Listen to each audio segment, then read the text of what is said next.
ini tak kasih kerjaan apa gitu ya. Bener ini Ya. ngarang-ngarang dia kemana-mana. Dari assessment itu kan kita jadi tahu kebutuhan kita tuh apa saja. Teman kalau emang start small gitu dengan kemampuan masing-masing terus nggak sempet untuk ngurusin SOP, ada Bisa. kita masuk ke Behance gitu. Salam curhat dan cuan. Hai Smartpreneur, kita ketemu lagi di Bitalk. Episode kali ini kita mau ngobrolin hal-hal yang nggak kalah menarik.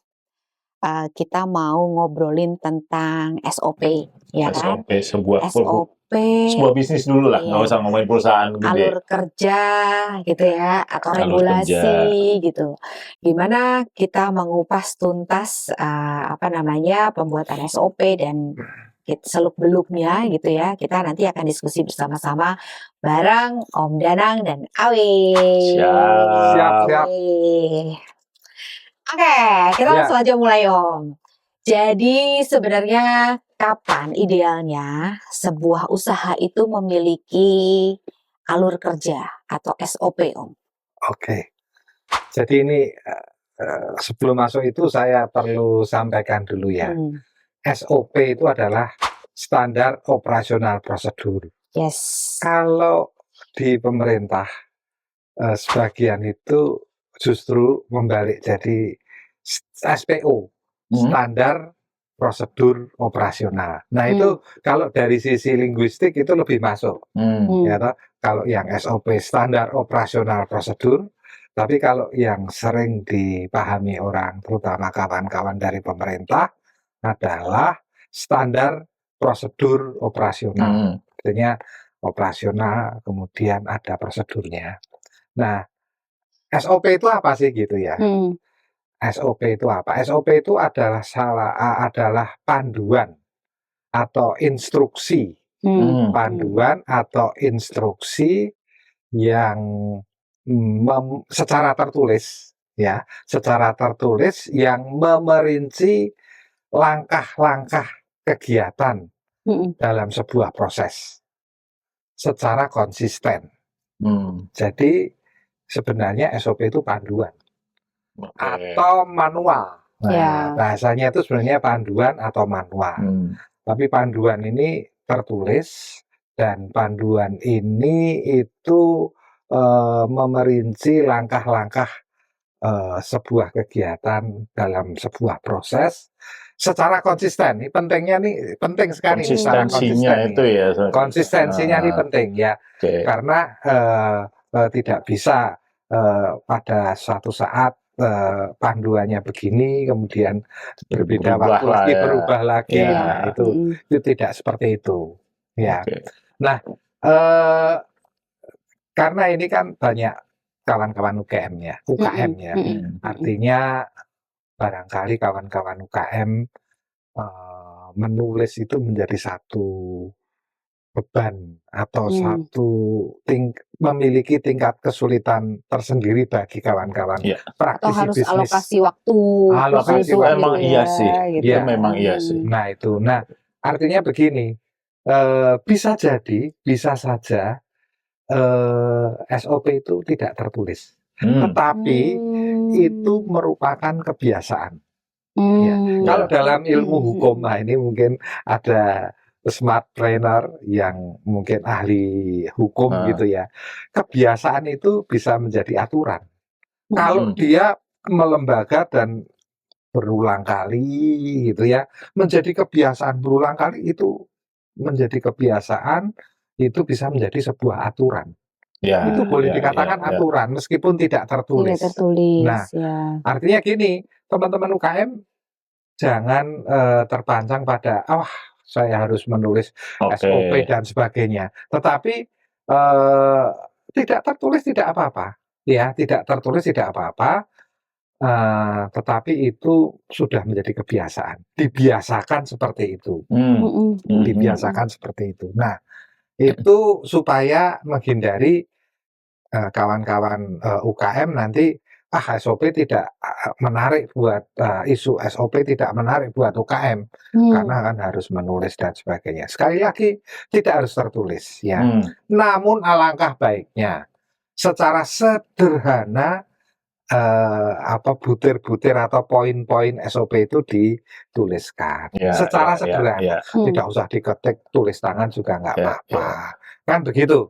Itu seperti itu, karena ini panduan. Panduan itu kan berarti, manual itu kan berarti sesuatu yang dianut kan gitu ya, yang dianut untuk mencapai sesuatu, untuk mencapai tujuan tertentu.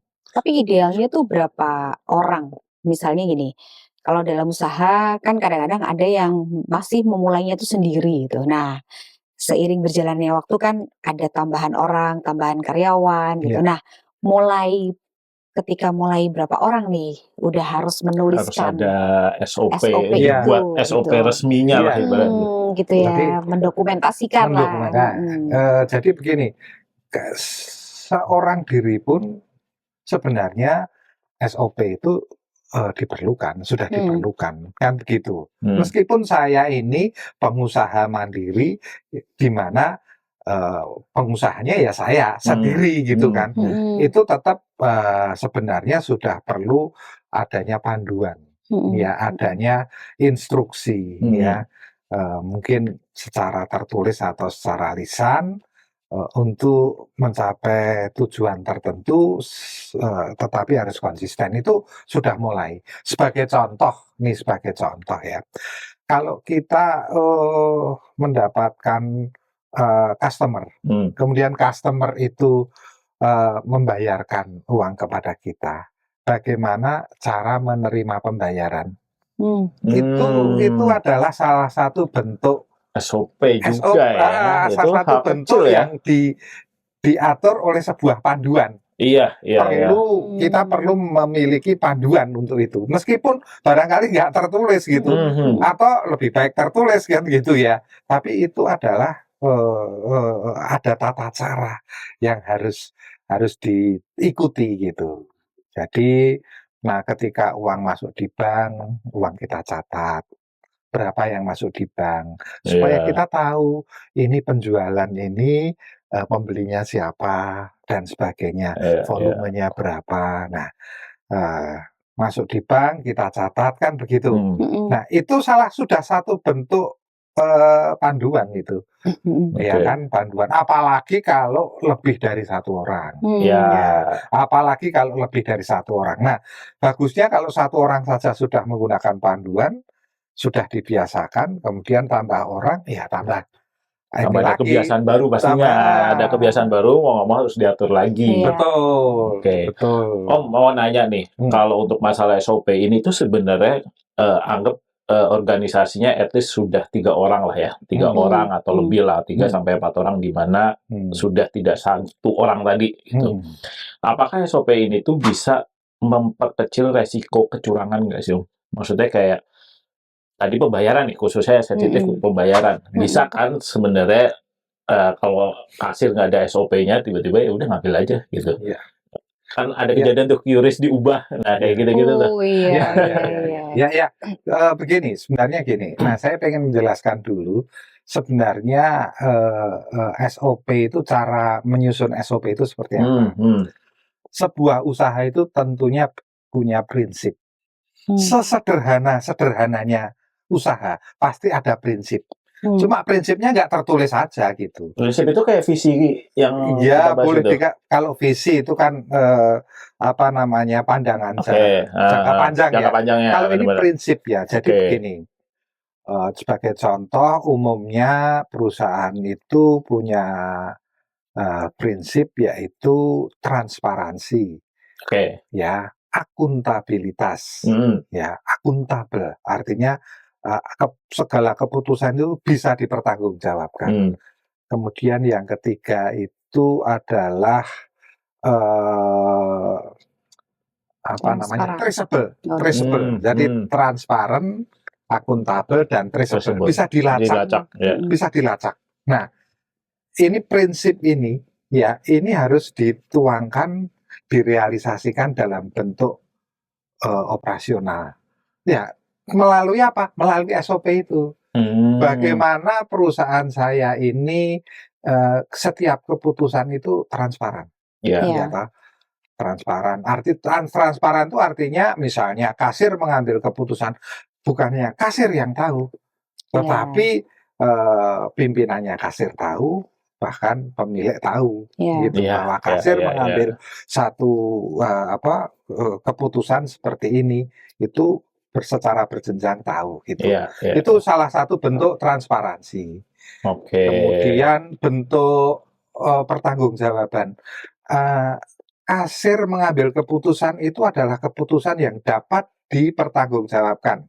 Dipertanggungjawabkan itu artinya satu, ada dasarnya, kenapa dia mengambil keputusan itu, kemudian dia bisa melaporkan, ya, dia bisa mempertanggungjawabkan apa yang telah dilakukan, apa yang telah diputuskan, kepada siapa? Kepada pimpinannya, kepada pemilik. Nah, itu adalah bentuk dari akuntabilitas, bentuk dari traceable, bahwa kasir itu wajib mendokumentasikan setiap seluruh transaksi, sehingga bisa di-track ya.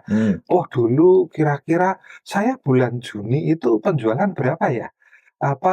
Si A itu beli tempat saya tuh berapa ya? Ya, uangnya masuk kapan ya? Atau saya beli apa ya? Biaya apa yang saya keluarkan? Itu semua itu bisa di-track karena ada dokumentasinya, Nah, itu prinsip-prinsip itu dimanifestasikan, dioperasionalkan melalui SOP. Jadi seperti itu. Jadi kalau tadi pertanyaannya apakah bisa, sebenarnya SOP ini adalah bagian dari manajemen risiko. Ini adalah bagian dari manajemen risiko. Ada beberapa ahli risiko itu menyampaikan bahwa apabila proses itu 50% administrasi proses itu telah dilakukan, maka tingkat keberhasilan daripada proses itu sudah bisa dikatakan 100%. Jadi SOP ini sangat-sangat memperhatikan apa yang dinamakan proses administrasi. Kira-kira seperti itu. Jadi ada beberapa komponen tadi yang memang akhirnya akan menjadi satu SOP tadi yang bisa regulasi lah ya dari satu company ini tuh, atau ya bisnis dulu lah, kita nggak usah ngomong company, bisnis dulu itu memang berjalan dengan lancar lah ya ibaratnya. Nah, kalau dari sisi pembuatan SOP, pembuatan SOP ini tuh sebenarnya yang inisiasi itu siapa sih, Om? Kalau di dalam sebuah organisasi, Om? Betul. Bukan pembuatan, penyusunan. Karena beda. Ini sesuatu yang disusun, bukan dibuat. Nah, sebenarnya yang harus punya inisiatif itu ya pemilik ya. Kalau dia berlaku sebagai sekaligus direktur atau manajer di perusahaan tersebut. Tetapi kalau pemilik bukan sebagai manajer direktur, ya manajer yang bersangkutan, dia kan pengelola yang bersangkutan, karena pengelola itu kan harus bekerja berdasarkan tadi transparansi, terus akuntabilitas, berdasarkan trackable. Ada lagi, Pak ini menjunjung prinsip kolegialitas. Kolegialitas itu adalah salah satu keputusan yang bersifat kolektif, kolegial. Jadi keputusan itu tidak bisa diambil oleh hanya kasir. Kasir harus ada approval ke atasnya. Mungkin atasnya dulu gitu ya, manajer operasionalnya. Harus dapat approval ke direktur atau pemilik. Nah, itu semua itulah namanya prinsip kolegialitas ya. Artinya keputusan ini diambil bersama-sama, merupakan tanggung jawab berjenjang secara bersama-sama. Itu ada prinsip yang namanya kolegialitas. Bahkan ketika mengambil keputusan tidak parsial, artinya administrasinya kemudian diserahkan enggak. Bahkan kadang-kadang duduk bersama, Pak, ini ada permintaan produk yang harus kita penuhi, Pak, tapi produk ini permintaannya melebihi dari kapasitas produksi kita, Pak. Bagaimana? Ya, berarti kita harus ada ekstra produksi ya. Bagaimana nih, Pak? Ya, oke, bagian produksi Anda setuju? Anda mampu? Setuju, Pak. Nah, bagian keuangan Anda punya modal kerja, ya setuju. Manajer setuju?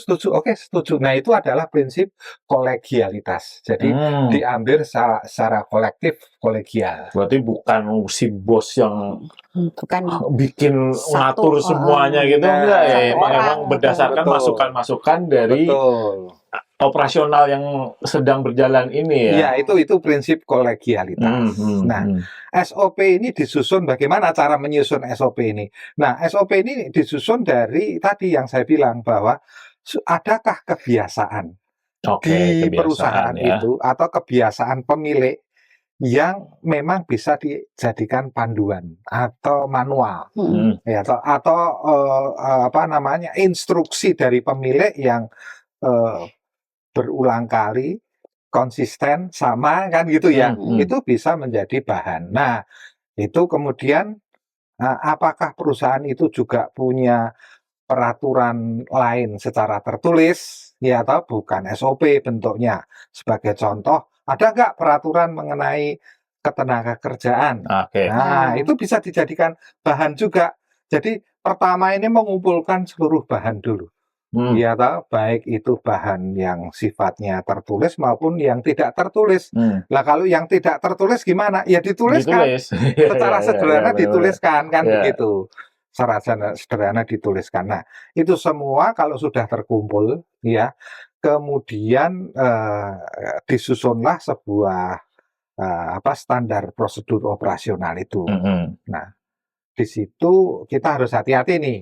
Supaya apa? Supaya standar prosedur operasional itu tidak menyimpang ataupun tidak membebani manajemen dari perusahaan tersebut. Artinya begini, sebagai contoh ya, kita membantu perusahaan untuk membuat SOP. Tetapi di perusahaan tersebut, karena masukan kita, itu harus membentuk berbagai macam institusi lagi. Kayak divisi-divisi gitu. Itu kalau di dalam penyusunan SOP itu harus dihindari. Jadi harus dihindari. Jadi gini, SOP itu working within existing condition. Jadi kita bekerja dalam kondisi yang ada. Tidak perlu banyak mengadakan institusi. Tiba-tiba nambah divisi baru, nambah divisi baru. Oke.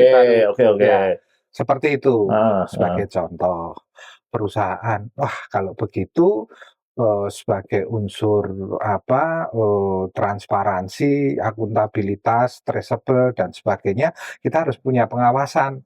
Dan kemudian kalau gitu harus membentuk internal audit gitu ya.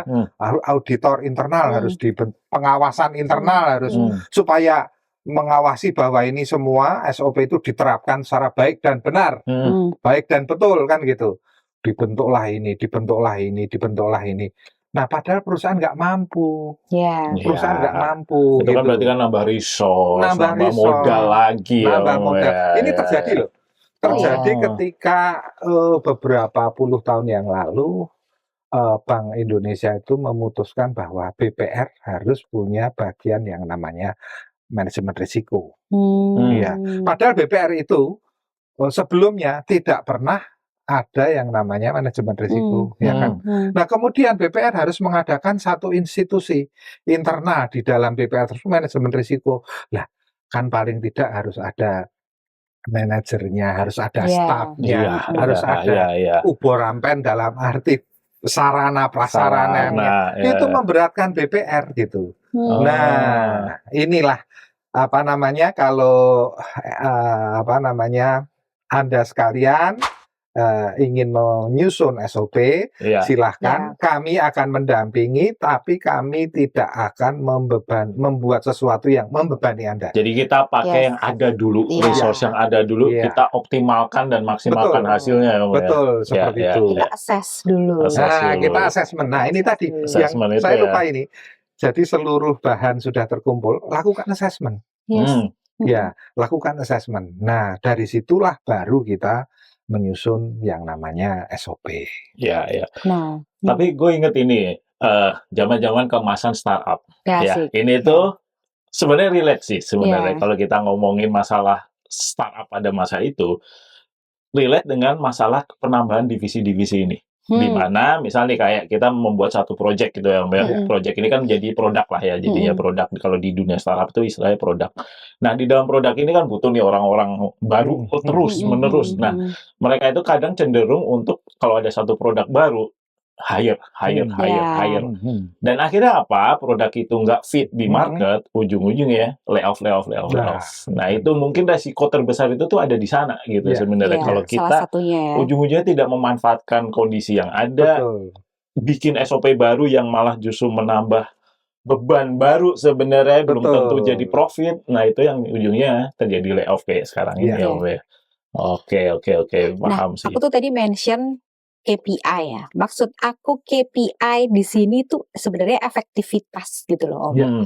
Jadi sejauh mana sih SOP kita itu dinilai sudah efektif gitu, atau apa sih sebenarnya yang menjadi KPI efektivitas SOP gitu. Nah, itu tuh apa, Om, kira-kira, Om? Iya.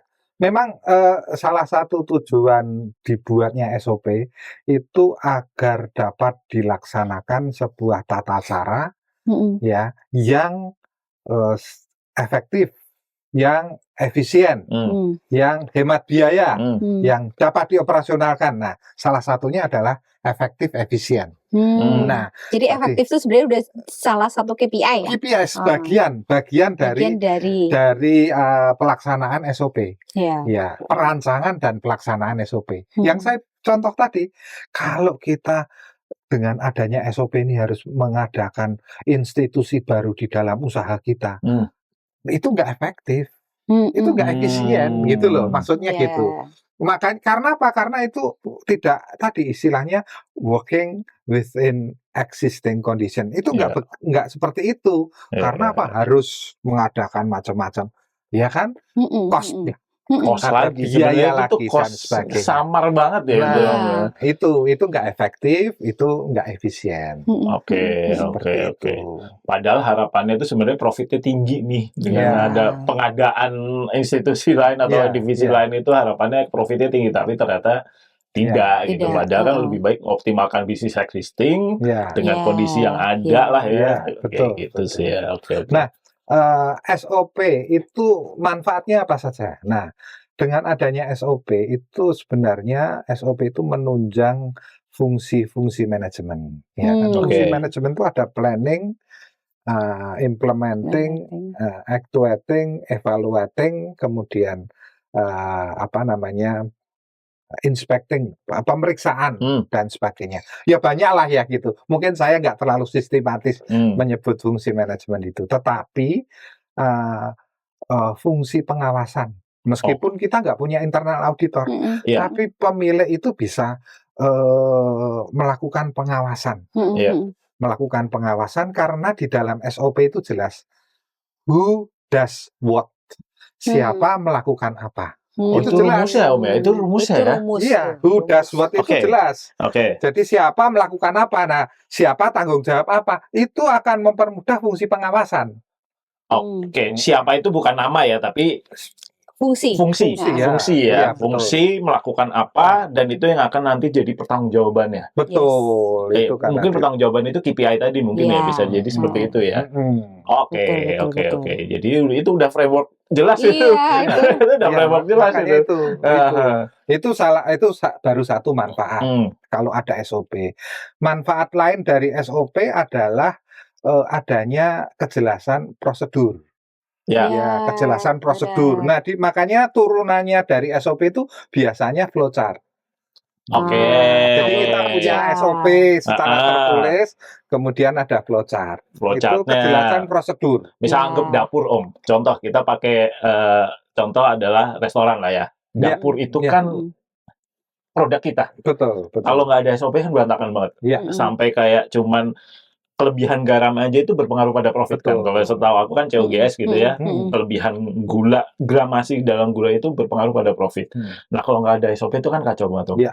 Itu kan berarti tadi ya, ketika ada SOP itu berpengaruh pada flowchart-nya tadi. Iya. Misal kepala chef-nya itu Iya. harus nugasin ke chef-chef apa itu sesuai dengan resep atau bahan baku kayak gitu-gitu. Nah, itu yang kedua. Yang pertama itu sebenarnya flowchart itu adalah menggambarkan tahapan proses. Oh, tahapan proses dulu. Jadi tahapan proses ada yang belanja material, belanja bahan dapur, kemudian setelah datang bahan dapur itu disimpan di mana, oleh siapa, bagian mana. Ketika mau digunakan untuk produksi, kemudian ada yang namanya, kalau di perusahaan itu ada yang namanya picker. Picker itu adalah orang yang masuk gudang, dia punya hak, punya kewenangan masuk gudang untuk menyiapkan produksi, menyiapkan bahan produksinya. Bahan produksi itu dikeluarkan, disiapkan kan gitu. Nah, udah SWOT-nya itu udah ketahuan. Iya, udah ketahuan. Itu kan flow itu disiapkan oleh picker. Kemudian sebelum picker menyiapkan itu ada form kebutuhan produksi yang diisi oleh misalnya chef atau oleh kepala bagian produksi, ya kan? Kemudian diserahkan oleh picker. Itu kepala bagian produksi nggak boleh masuk gudang. Yang boleh masuk gudang itu hanya picker tadi. Kan gitu ya. Ya, itu SOP berarti itu ya. SOP picker, ya. Nah, picker masuk menyiapkan. Setelah menyiapkan kemudian picker menyerahkan. Menyerahkan kepada kepala bagian produksi. Kepala bagian produksi melakukan proses produksi. Kan gitu. Melakukan proses produksi. Nah, kalau ada kekurangan atau ini nanti kaitannya dengan inventory. Nah, ini ya, itu nanti isu yang lain itu. Itu kita topik lain Itu isu yang lain. Ya, kalau kurang bagaimana? Picker menghubungi admin gudang. Admin gudang itu berarti, loh Pak, gulanya hanya sekilo Pak, kita butuh 5 kilo, berarti kan harus belanja yang 4 kilo. Seperti itu. Nah, itu siapa yang melakukan dan sebagainya. Ini flow tahapan proses sampai barang itu jadi. Barang itu jadi disajikan ke konsumen. Ya, itu nanti ke sananya ada lagi. Ada lagi after sales-nya lah ibaratnya. After production dan after sales itu tetap ada ya. Ada lagi. Seperti itu. Jadi itu flow. Terus yang kedua adalah SOP itu membantu manajemen untuk menyusun job description. Nah, saya bilang tadi job description.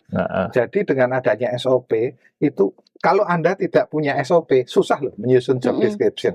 Si Amir ini tak kasih kerjaan apa gitu ya. Bener ini, ngarang-ngarang, kemana-mana. Bener ini prakteknya. Tapi kalau ada flow yang jelas, kemudian sudah ada SOP, si Amir ini melakukan apa, tanggung jawabnya apa, itu enak kita menyusun. Lampiran perjanjian kerja itu kan ada job description. Kita bisa menyusun job description. Itu manfaat yang kedua. Manfaat yang berikutnya apa? Ya tadi ada bahan untuk manajemen bisa melakukan evaluasi, pemeriksaan. Bahasanya itu inspeksi pemeriksaan. Pemeriksaan. Apa yang diperiksa? Yang diperiksa itu utamanya adalah antara rencana dengan implementasi.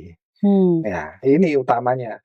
Apakah implementasi sesuai dengan rencana atau tidak? Nah, itu bagian pengawasan itu, gitu ya.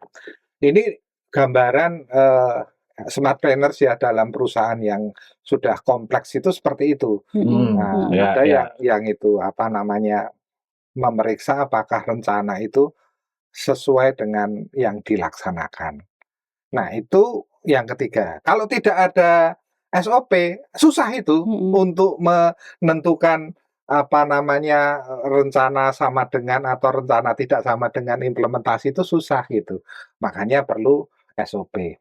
Yang keempat, SOP ini seperti tali pengikat. Kalau sapu itu kan gitu. Sapu nggak ada tali pengikat kemana-mana sendiri-sendiri. Tapi SOP itu bisa menjadi satu tali pengikat.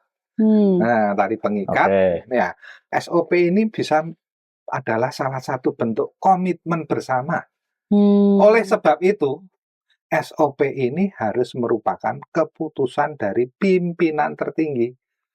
SOP itu tidak bisa kasir SOP punya SOP, nandatangani SOP sendiri tanpa pimpinan tahu, ya kan, tanpa manajernya tahu, tanpa direkturnya tahu.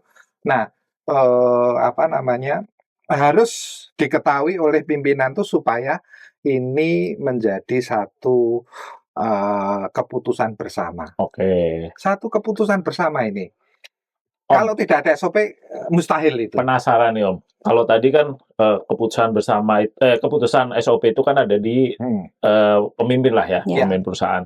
Nah, apabila nih satu pemimpin perusahaan itu tuh sebenarnya tidak capable untuk create SOP, apakah butuh satu orang divisi khusus, misal, apakah mungkin yang aku tahu nih ya, itu human resource atau people lah atau kayak gitu-gitu. Apakah memang dibutuhkan seperti itu?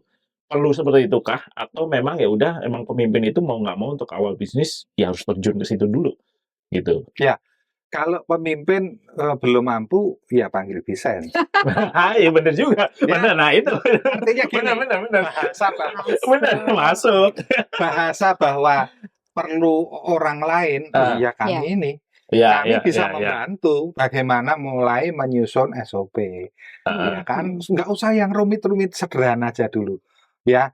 Dan kami memberikan perspektif kepada Anda bagaimana nanti Anda mengembangkan SOP ini, karena SOP itu dinamis dia, dinamis dia akan berkembang sesuai dengan perkembangan perusahaan. Ya kan, kemarin kita ada bicara growth. Bagaimana kalau masuk ke growth? Nah, itu perlu karena dia nambah sumber daya, mungkin nambah instansi internal dan sebagainya, perlu. Nah, itu. Pertanyaan lagi nih Om. Ya. Apa bedanya SOP dengan regulasi Om? SOP dengan regulasi. Kalau itu sama-sama datangnya dari leader gitu. Betul. SOP itu merupakan regulasi. SOP sama ya sebenarnya. SOP itu adalah bentuk regulasi. Bentuk regulasi. Kepada seluruh karyawan PT Asal Untung di Tebet, Jakarta Selatan. Harap melaksanakan SOP yang telah ditetapkan oleh pimpinan. Nah, itu kan aturan itu. Harap melaksanakan itu aturan. Ya toh? Itu keputusan tertinggi dari pimpinan. Nah, semua harus melaksanakan. Semua harus melaksanakan. Begitu pimpinan menyatakan harus dilaksanakan, semua harus melaksanakan SOP itu. Kira-kira seperti itu. Nah, ini menarik sih. Jadi sebenarnya business owner, teman-teman kalau emang start small gitu dengan kemampuan masing-masing ya, ibaratnya kayak mungkin Mbak Niken ini lebih ke PR, terus nggak sempet untuk ngurusin SOP, ada kita masuk ke bisnis gitu. Secara sederhana saya kasih contoh. Ya, ini contoh. Kebalik. Sengaja. Jadi saya balik gitu. Konsentrasi. Mengetes konsentrasi. Ini adalah salah satu bentuk prosedur bagian dari SOP yang sederhana tapi mengandung banyak makna. Hanya sekedar satu lembar aja. Ya. Di sini mungkin nggak bisa terlihat secara ini, nggak apa-apa ya. Form pengajuan anggaran. Ya, nah di sini ada tanggal pengajuan, tujuan pengajuan, nama, proyeknya apa, jumlah permohonan apa, keperluan apa, untuk keperluan apa, transfer ke rekening berapa. Ini mengandung makna. Satu, yang mengajukan anggaran siapa? Ini adalah salah satu bentuk akuntabilitas. Ya kan? Akuntabilitas, bahwa ada yang mengajukan, ada yang menyetujui. Seandainya ini kemudian dalam pemeriksaan menjadi pertanyaan, jelas di sini Danang Widanarto ini bertanggung jawab, yang meminta. Saya pasti akan ditanya dulu kenapa minta anggaran ini, ya gitu. Kemudian mengetahui atau menyetujui. Nah, misalnya Niken Widiapsari lah. Dulu kenapa disetujui? Ini bentuk, dan ini disimpan, ya, disimpan. Ini trackable. Bulan Januari sudah saya simpan nih, ya toh. Bulan Desember saya tanyakan ya masih ada. Nah, ini salah satu bentuk. Makanya nanti ya Smartpreneur kalau datang kepada kami, bisa kami bantu mulai dengan hal-hal sederhana seperti ini. Iya, ini Dengan sederhana hal sih. sederhana seperti ini akan membentuk pola pikir kita. Iya. Mungkin belum kita tulis bahwa semua karyawan yang butuh anggaran harus mengacu, mungkin belum serinci itu. Iya. Tetapi dengan adanya form ini gitu ya, nah ini akan lebih akuntabel, bisa dipertanggungjawabkan, transparan, tidak diambil oleh hanya satu orang, ada dua orang. Ada dua yang mengambil ada orang di keputusan. sini, ya toh? Iya. Nah, terus kemudian traceable, wong ini disimpan, ya bisa di-track kan gitu. Terus jelas di sini ditransfer ke rekening siapa, jelas. Jadi kadang-kadang ya, mungkin kita itu untuk memulai hanya perlu form-form seperti ini. Forum-forum untuk hal-hal yang penting seperti ini, katakanlah 5-6 form, nah, sudah membentuk satu SOP. Meskipun, nah ini sebenarnya SOP itu kan pola pikir. Iya. Ini nggak kepikiran loh, ini beneran nggak kepikiran. Ini membentuk pola pikir. Membentuk pola pikir. Iya. Yang tadinya nggak ada, jadi ada. Ya kan, pola pikirnya seperti ini. Nah, tadi misalnya mau produksi picker, dia harus ada formnya. Ada formnya. Iya. Nah, diambil jam berapa, tanggal berapa? Iya, yang diambil itu apa aja? Kalau di perusahaan saya dulu, detail sekali. Itu diambil di rak nomor berapa? Karena kan kalau di inventory itu kan ada yang namanya FIFO, first in first out, dan ada yang last in first out. Itu sudah diatur sedemikian rupa oleh admin gudang, atau warehouse manajemennya, oleh admin warehouse sedemikian rupa sehingga kalau kita ngambil itu harus benar. Nah, itu picker itu punya form seperti ini. Gitu. Tadi bagian produksi, misalnya chefnya ingin membuat sesuatu, memproduksi sesuatu, kebutuhan itu harus dituliskan, ada formnya. Nah, marilah mulai dengan form-form yang simple, sederhana, ya, membentuk pola pikir kita bersama, kan gitu. Dan kami dampingi, bukan kok saya melatihkan, ini nggak ada gunanya. Tapi kami dampingi, silahkan disiapkan. Kita buat bersama-sama. Nanti kalau ada perubahan karena SOP itu dinamis, Anda bisa mengembangkan. Iya, betul. Kira-kira seperti itu. Assessment dulu gitu ya. Artinya dari assessment itu kan kita jadi tahu kebutuhan kita tuh apa saja, gitu kan. Dari setelah di-assess, kita tahu kebutuhannya apa aja, baru nih kalau misalnya ada alur kerja ya kita susunin gitu kan, kita bantu susun gitu. Lalu baru toolsnya itu ada form-form ini gitu kan, supaya tools itu bisa diterapkan atau digunakan bersama-sama. Gitu. Kalau secara SOP nih, pembuatan SOP nih, kita mungkin penyusunan SOP ini setiap bukan bentuk usaha sih, apa istilahnya, skala usaha itu berbeda-beda nggak sih? Maksudnya kayak misalnya kayak ada skala yang mikro, terus ada skala yang sudah UMKM lah, udah lumayan besar gitu, mungkin ada 10 lebih karyawan gitu. Itu tahapan-tahapan ini, misalnya anggap di mikro dulu nih Om, apa aja yang disiapin? Terus kalau yang sudah makro, apa aja yang disiapin untuk teman-teman kita nih yang kebetulan masih UMKM kayak gitu? Sebenarnya berbeda atau tidak itu bukan tergantung dari skala usaha. Oh, bukan dari skala usahanya? Tidak tergantung dari jumlah tenaga kerja. Tergantung dari apa? Tergantung dari prinsip kita tadi. Kalau Anda hanya kepengen akuntabel aja, ya berarti SOP kita hanya mengarah ke persoalan pertanggungjawaban, akuntabilitas gitu. Tapi kalau Anda ingin lengkap dan Anda juga punya visi, Anda punya prinsip sendiri yang ingin dikembangkan, silahkan, kan begitu. Misalnya transparan itu jadi prinsip, harus diejawantahkan, harus dimanifestasikan dalam bentuk SOP supaya operasional. Kemudian apalagi akuntabilitas, traceable, kolegialitas, macam-macam ya. Jadi berdasarkan itu ya, bukan scale of bisnisnya. Bukan. Satu orang pun kalau dia punya kebutuhan banyak, ya jadi banyak. Kalaupun misalnya anggap punya kebutuhan berdasarkan prinsip tadi loh. Berarti prinsipnya banyak. ada misalnya satu orang yang emang business owner, dia sendirian, tapi sebenarnya secara production itu mungkin dari vendor dan lain-lain gitu. Itu pun masih bisa ya bikin SOP ya, Om ya? Oh, bisa. Oke. Bisa. Jadi nggak perlu butuh karyawan berapa scaling, Enggak. jumlah karyawan, terus habis Tidak itu tergantung, bukan tidak tidak tergantung, butuh. ya, tidak tergantung itu ya. Iya, betul. Oh, bisa satu orang bikin SOP Betul, pun bisa gitu. betul. Pakai vendor, Betul. kompetensi vendor itu dinilai dari SOP-nya juga kayak gitu-gitu ya, Om ya? Betul. Oke. Nah, ini kan tadi manfaat ya. Yes. Manfaat yang berikutnya adalah bahwa SOP ini bisa mendeteksi adanya fraud. Ya, itu yang baru aku mau tanyain tuh, cara monitoringnya itu gimana gitu kan. Oke, ternyata Om Danang udah mau jelasin. Maksudnya mendeteksi gimana, Om?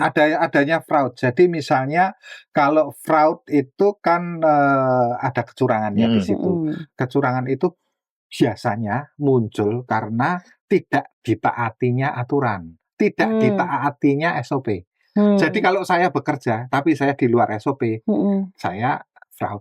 Contohnya ini, saya narik uang tanpa ada yang menyetujui dan mengetahui. Saya kasir, saya narik uang, berarti kan di luar ini. Iya. Nah, itu kan fraud. Jadi. Iya.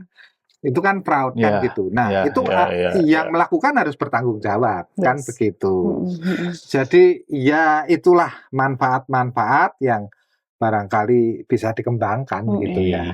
Aku masih penasaran sama monitornya gimana sih, Om? Monitoring implementasi SOP gitu. Ya, itu tadi fungsi pengawasan tadi. Oh ya. Jadi internal auditor di perusahaan itu kerjaannya itu adalah memonitor, mengawasi pelaksanaan SOP. Kalau belum ada berarti owner ya?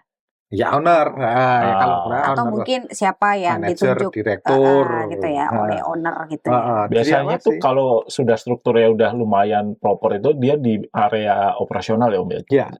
Operasional terus mungkin masih turun ke HR gitu ya, Om ya, atau gimana? Kalau di satu proper company. Ya sebenarnya kan kalau dalam hal ini kan organisasi perusahaan kan tidak sama ya. Tergantung kebutuhan kalau itu. Kalau masih mikro ya organisasinya belum kompleks lah gitu. Nah, tapi pada prinsipnya bahwa pengawasan itu bisa dilakukan oleh siapa saja. Ada yang namanya pengawasan melekat. Artinya yang mengawasi saya ya diri saya sendiri. Nah, itu pengawasan berjenjang itu ada secara hierarkial. Itu bahwa atasan saya yang mengawasi. Nah, tapi kalau pengawasan melekat, saya yang mengawasi. Nah, pada prinsipnya begini, smart planner. Jadi jangan khawatir dengan SOP itu sesuatu yang sulit. Enggak. Ini akan mempermudah pekerjaan Anda. Akan mempermudah. Kami akan membantu bagaimana membentuk pola pikir. Nah, terutama pola pikir dengan format-format yang sederhana. Ya, kalau dilakukan secara konsisten, pasti tingkat keberhasilannya lebih tinggi. Begitu Mbak Niken dan Mas Ari. Seru banget ini. Iya. Ini hal-hal yang nggak kepikiran loh. Iya benar. Sebenarnya kita tuh butuh, tapi kita nggak sadar kalau kita butuh itu. Iya. Dan nggak tahu caranya aja sih. Dan nggak tahu caranya gitu. Terus dan kita suka nggak sadar juga bahwa itu tools sebenarnya. Tools untuk memudahkan pekerjaan kita. Jadi kesannya ribet. Oh nggak ribet. Setelah dilakukan itu justru akan lebih memudahkan. Gitu kan, akan lebih memudahkan segalanya gitu ya. Dari sisi alur, dari sisi pengawasan, dari sisi apa sehingga prinsip-prinsip yang dimiliki oleh sebuah usaha itu tadi terpenuhi. Akuntabilitas, kemudian transparansi gitu. Itu pertanggungjawabannya tuh kelihatan dan nantinya kita juga akan punya sebuah efektivitas gitu ya, sebuah efektivitas alur kerja yang dinikmati bersama-sama gitu. Nah, Smartpreneur ini kayaknya obrolan kita makin seru gitu ya, dan kita pengennya sih akan lebih banyak lagi ngobrolin seluk-beluk bisnis atau segala sesuatu yang arahnya menuju cuan. Ya dengan ada SOP ini nambah cuan pastinya. gitu kan? harapannya Ya, gitu. Betul. Nah, thank you banget teman-teman udah ikut diskusi kita episode kali ini. Kita pasti akan kembali dengan episode dan obrolan-obrolan yang semakin seru lagi tentang curhat dan cuan. Ya.